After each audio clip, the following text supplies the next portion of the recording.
facet wjechał nam w dupę, a jedziemy wypasionym samochodem. I ten wyszedł i co się wydarzyło? Przywitali się, podali sobie ręce, uśmiechnęli się i teraz rozmawiają jak przyjaciele. To jest właśnie Gruzja. Dostaliśmy w końcu wizy do Azerbejdżanu. Ruszamy więc w stronę granicy, zupełnie nieświadomi, jakie perypetie czekają nas po drodze. Następny przystanek, stolica Gruzji, Tbilisi, do której dostaniemy się oczywiście autostopem. No i tutaj nas wysadzili na takim ślimaku dużym i to są słabe miejsca do łapania autostopa. No bo tutaj raczej nie ma jak zjechać, nie ma jak się zatrzymać. A przed nami autostrada. No musimy to przejść i później dalej będziemy już łapać. Mam nadzieję, że będzie miejsce, gdzie te rozpędzone auta będą mogły zjechać. Zobacz jakie krowy. U nas w Polsce widok chyba już niespotykany, a z tyłu piękne góry Kaukazu. Śnieg i lodowce. Zresztą z drugiej strony też, tak jakbyśmy byli w takiej jakby dolinie. Guram Grigoricz Angulaze zabrał nas na stopa. Wyszliśmy, wyobraź sobie, na autostradę i był taki ruch, taka masakra, że nie dało w ogóle rady nic zatrzymać, bo było strasznie szybko i nie było miejsca, gdzie zjechać. I stoimy tak z Wiesiem już chyba z 15 minut i mówimy, kurde, nikt nam się tutaj nie zatrzyma, no nie ma szans. I nagle okazuje się, mówię do Wieśka, dobra, godzinę stoimy, jak nie, to się stąd zawijamy, idziemy jakąś zupełnie inną drogą, chociaż nie ma tu za bardzo innych dróg. I się zatrzymał. Jeźdźcem gostyć, dnią. Tak, Gruzini są bardzo gościnni. Mają fantastyczne góry, fantastyczną przyrodę, fantastycznych ludzi, fantastyczne jedzenie. I fantastyczne wino. I fantastyczne wino? Tak, jak ktoś lubi pić, to potwierdzam. Kiedyś piłem, gruzińskie wina były moimi ulubionymi. Separabi, Mukuzani, Kinzmarauli. Jeszcze pamiętam, widzisz? Przejeżdżamy właśnie przez miasto Gori. To jest jedno z większych miast w Gruzji. Jesteśmy na drodze pomiędzy Kutaisi i Tbilisi. I z czego słynie miasto Gori? Miasto Gori słynie z tego, że tutaj urodził się Stalin. Tutaj się urodził, oczywiście pod gruzińskim nazwiskiem. Jeszcze raz, jak jego familia była? Dżugashvili. Dżugashvili, da. Dżugashvili, tak się nazywał Stalin. To jest jego prawdziwe nazwisko. A Stalin to jest oczywiście pseudonim. Nasz ziomal w ogóle jest z okolic Batumi. Pamiętasz odcinek o Batumi? Pokazywałem ci targ rybny, ale nie pokazywałem ci jednej fajnej albo fajnej rzeczy, o której on teraz ciekawej na pewno opowiedział. Mianowicie w Batumi jest fontanna, w której tryska czacza, czyli ten ich samogon lokalny gruziński najbardziej znany. I ona jest dosyć duża, bo ma około 4 metrów. Stoi tam ochroniarz i pozwala ludziom spróbować wypić. No ale generalnie wiadomo, nie pozwala, żeby tam ktoś siedział i chlał na umór, bo zaraz by wszyscy bezdomni się zbiegli i tam na stałe żyli. No jest to bardzo ciekawy pomysł. Pierwszy raz coś takiego słyszę. Na pewno jak będę następnym razem w Batumi, to pojadę zobaczyć to. To była błyskawiczna podróż. Ja powiem szczerze, już miałem takie poczucie, że trzeba się zawijać z tej autostrady i jechać jakimiś w ogóle bocznymi drogami.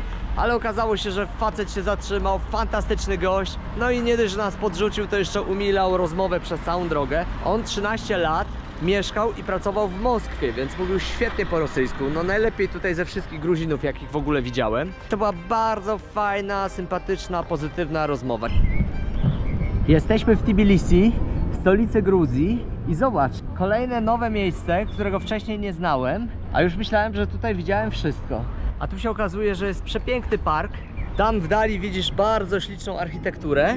A tutaj jakiś pomnik i kolejka górska. Ewidentnie można tą kolejką gdzieś wjechać i z góry zobaczyć całą panoramę miasta. W ogóle Tbilisi jest bardzo pięknie położone, ponieważ położone jest w górach. Ta nowoczesna architektura plus stare budynki i otoczenie gór i ta zieleń na wiosnę dają naprawdę świetny klimat. Jeździmy transportem publicznym, tutaj trafiliśmy na taki dworzec. Spójrz ile ludzi, handelek kwitnie i takie właśnie ruskie babuleńki sprzedają tutaj różne ciuchy. A okazuje się, że transport publiczny działa naprawdę świetnie. Ładnie ogarnęliśmy temat autobusów, wszystko pięknie pokazane na mapie. Kompletnie nie ma sensu używać taksówek. Szczególnie jak się podróżuje niskobudżetowo tak jak my. I za lari 50 przejechaliśmy pół miasta, jechaliśmy z 30 minut.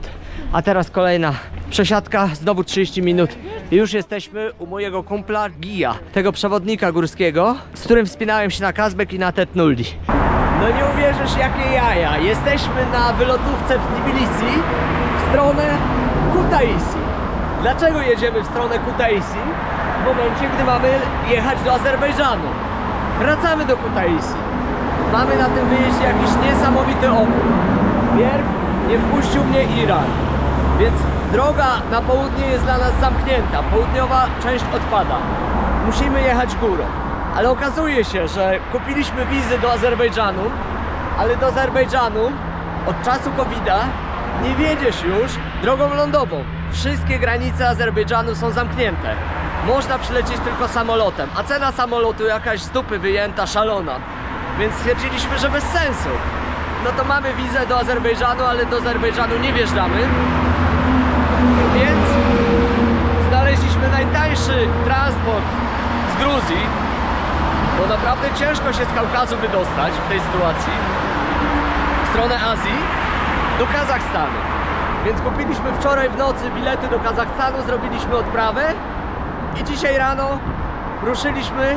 Gija nas podrzucił na wylotówkę i ruszamy w stronę Kutaisi, ponieważ z Kutaisi mamy tani samolot do Kazachstanu, no i dalej już mamy Uzbekistan i tak dalej. Otwiera się przed nami Azja, chyba że znowu zablokuje nas Afganistan i Pakistan, bo mamy jakiegoś pecha, jeżeli chodzi o te islamskie kraje i nie wpuszczają nas.